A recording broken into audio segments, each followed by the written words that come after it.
We talked a little bit earlier about the Title IX stuff.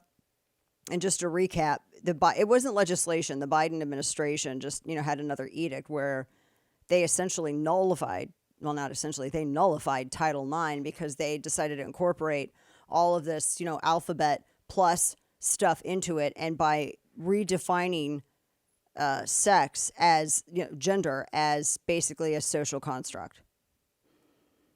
Whatever you identify as is now the definition of what your sex is. When Title IX was literally a sex-based regulation, so they've killed it. They killed it. So it means that now men who want to cosplay as women can now take all of the scholarships. They can take places in competition, the bathrooms, the everything, dorms. They must be housed in dorm rooms with women now, simply if they choose to define as a female. And then it's actionable to deny a man who wants to cosplay as a woman. It's actionable to deny him any of these things in the Title IX context. So that's the new reality of it. And where are the third wave feminists? Where are the feminists with all of this, by the way? I mean, this was their big thing. Title IX was feminists' big thing, right? Golly, I just remember growing up, that's all I heard about. That's literally all I heard about was Title IX and inequality in the schools and inequality in sports and all of this stuff. And now here we are. What do they have to say for themselves? The regulations that they have published, or now the new regulations that they have introduced, carry the same weight and action as actual law, like as legislation that was created by members of Congress, maybe even more so. So in any kind of civil law, sex has been redefined to be that of gender identity. I mean, and you guys know what that means. Think about college dorms. Think about a lot of you parents out there, because it's April, right? A lot of schools, a lot of people are going to be graduating next month. You parents that have high school daughters graduating, going to college, now there's a great chance they're going to be housed in a dorm room with a male. No joke. And they're under no obligation to tell you that it's a male who's pretending to be a woman. Probably still has a male copulatory organ, the whole 9 yards. But they're not going to tell you because they're not going to have to disclose that. It's just going to happen. You'll know on move-in day. When you do the neck check, you'll know.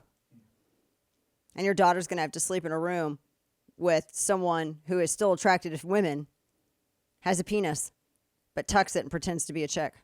Do you feel safe with your daughter being alone and vulnerable like that in a room with a strange man that can overpower her easily? Because that's exactly, you're going to see this happening. That's already happening. Taking her spot on sports teams. Great job, feminists. Men struck back and beat you. And the matriarchy made it happen. That's the total irony of the women's movement. They wanted to be subservient to men, but they are. They're subservient to men who are pretending to be women. They are more subservient than the women they made fun of. They make fun of traditional housewives and all this stuff. These women are more subservient than those women are, because they're literally giving up their own places, their own safety, their own spaces for men. And then they're trying to sell other women that it's the feminist thing to do. I have never seen a movement get so owned in my entire life. Feminism is dead, and women killed it. They murked it outright. I mean, where are all of these women? Where are the I was trying to think some of these other broads that are out there. Where are the Gloria Steinems and all that? Where are the Linda Hirschmans? I got into a fight with her one time because she said that women who stay home essentially and have college educated women who stay home are betrayal of their sex. I just lost my mind on her. These Skeksis of the matriarchy. When I think of the matriarchy, I think of Dark Crystal, and I think of those desiccated old crones that are wearing those dusty old velvet capes, wandering around, drinking everybody's youth. That's what I think of when I think of feminists. I think of that.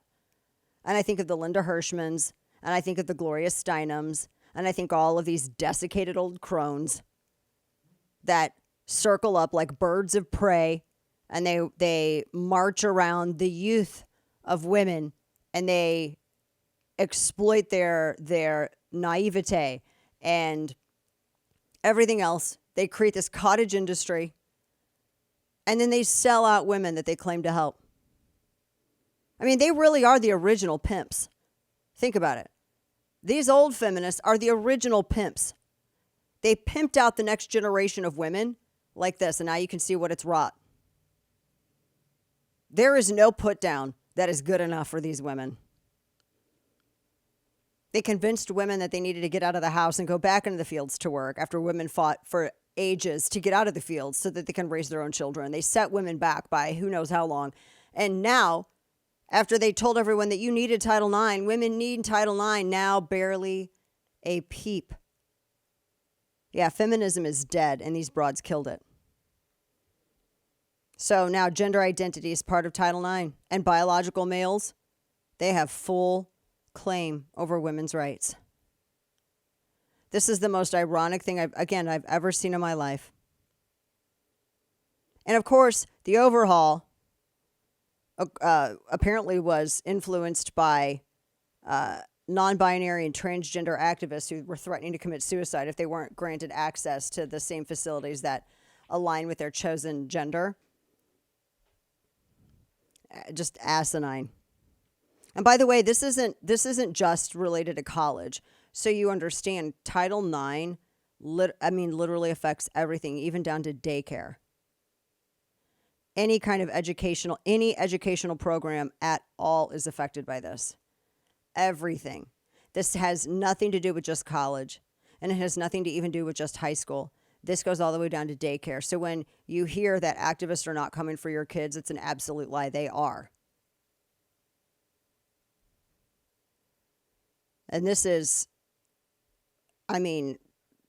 just shocking. It is shocking. I've been looking for any kind of feminist speaking up about it, and I can't find it. You know what? They're all too busy trashing J.K. Rowling and things like that. It's a betrayal of women. And that just goes to show you how confident the Biden administration feels about having women's vote. They can stab you in the back like this, and women will show up for them. I guess you get what you deserve. Part of me, I got to be honest,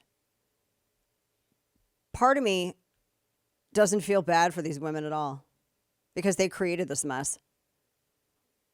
The part I do feel bad for are women like me who never had a part in it. And, we get lumped in with it, and we have to suffer the effects of it as well. I feel bad for people like us. But man, what an ironic thing, right?